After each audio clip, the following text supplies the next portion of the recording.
Microsoft's next all-new Xbox console could have ARM not x86 CPU cores. The recent and accidental Microsoft document and email dump, courtesy of its legal wranglings with the FTC, is turning out to be the mother of all console leaks. Along with game roadmaps extending out as far as 2030, including revenue forecasts for specific game titles, and juicy insights into upcoming refreshes for the Xbox Series X and S consoles, there are details concerning the next all-new Xbox console, due in 2028. The Big E? Microsoft is seriously considering a switch away from x86 CPU cores to ARM. If that happens, it begs all kinds of questions. Does that imply that Xbox is diverging away from the PC as a gaming platform? Or would the move presage a jump from x86 chips to ARM for the PC, too? Some of the details in the leaked documents are less exciting than they superficially seem. For instance, at the time the documents were composed in 2022, Microsoft was planning on using AMD's Navi 5 graphics tech. That's 2 generations ahead of current AMD graphics cards. Exciting, right? Well, yes. But given the time frames involved, it's also inevitable. The console is slated for 2028, so it's bound to use graphics hardware a few generations hence.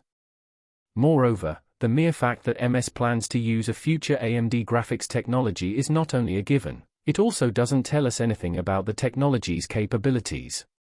The documents do include some details revealing Microsoft's aspirations for the graphics core, including next-gen ray tracing, global illumination, and AI-accelerated upscaling.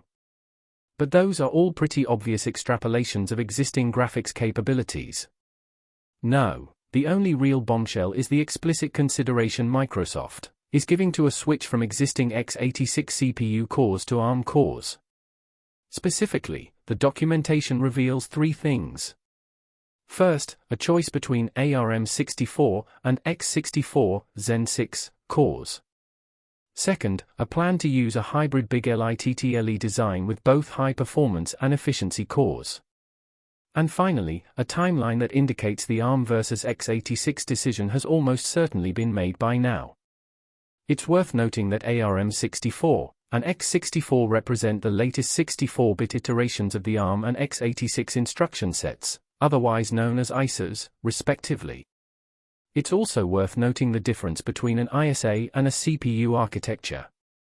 For instance, Intel and AMD both use the x86, or x64 if you like, ISA. But they offer very different CPU architectures and core designs. That's important, because there are 2 major dimensions to any switch from x86 to ARM. Obviously there's the ISA change, but that says relatively little about the actual CPU core design. So, as big a question as, will the next new Xbox go ARM, is, what ARM core will it use? ARM Holdings, the eponymous company that licenses out the ARM ISA, also offers off-the-shelf ARM cores for chip makers to license. But, generally, they haven't offered the kind of performance levels you might expect for a games console. Apple has some very powerful in-house ARM core designs in its iPhones and Macs that would almost certainly do the trick. But the odds of Apple selling those to Microsoft are pretty much zero. There's also Qualcomm and its Snapdragon series of chips with yet another ARM core design. Microsoft already works with Qualcomm to produce ARM-powered Surface Pro X tablets using a custom Snapdragon chip. So, there's a relevant relationship that already exists. Of course, AMD itself could design some ARM cores for Microsoft. About a decade ago, AMD actually got quite a long way down the path of releasing its own in-house ARM core design, known as K12. K12 was developed during the tenure of chip design guru Jim Keller at AMD, the same period when AMD's current Zen architecture was originally conceived. According to Keller, modern ARM and x86 core designs are actually very similar deep down. All modern computers are actually RISC machines inside. The only blocks you have to change are the decoders, so we were looking to build a computer that could do either. Although they stupidly cancelled that project, Keller said of the K12 project in a talk in 2022. So, AMD has at least the beginnings of an ARM design sitting on the shelf. Indeed, in 2021 AMD emphasized that it is ready to go with ARM-based CPUs should customers desire.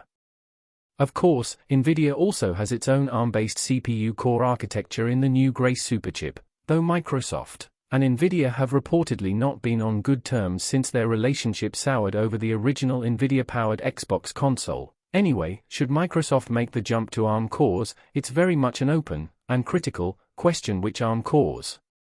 But what the documents make clear is that the ARM versus x86 thing wasn't just a minor muse, but a major inflection point that merited its own waypoint on the Silicon roadmap. That roadmap also indicates the decision was imminent in 2022 and will very likely have been made by now. Of course, we've no idea which way Microsoft has gone. But let's assume for the sake of argument it chooses ARM. What will that mean? On the one hand, it could mean that Xbox and PC diverge, just as it did with the Xbox 360 in 2005, which used IBM PowerPC cores. On the other, the move could be taken as an indication that the PC, too, is headed for a switch from x86 to ARM. That's an eventuality that some industry observers see as inevitable. Even the basics of the argument over the pros and cons of ARM versus x86 merits its own article, let alone the intricacies. But if the Xbox does indeed make the jump to ARM, that supposed inevitability for the PC will look a whole lot more imminent. In a final twist, it's also worth noting that ICEs in general are arguably becoming less important. Converting code on the fly to run on non-native hardware is much more viable today than ever before. So, it's not impossible to imagine that the Xbox goes ARM, the PC remains x86, and nothing much actually changes for gamers. In other words, maybe none of this really matters all that much, but it's still fascinating to see some of the thought processes at Microsoft around this stuff.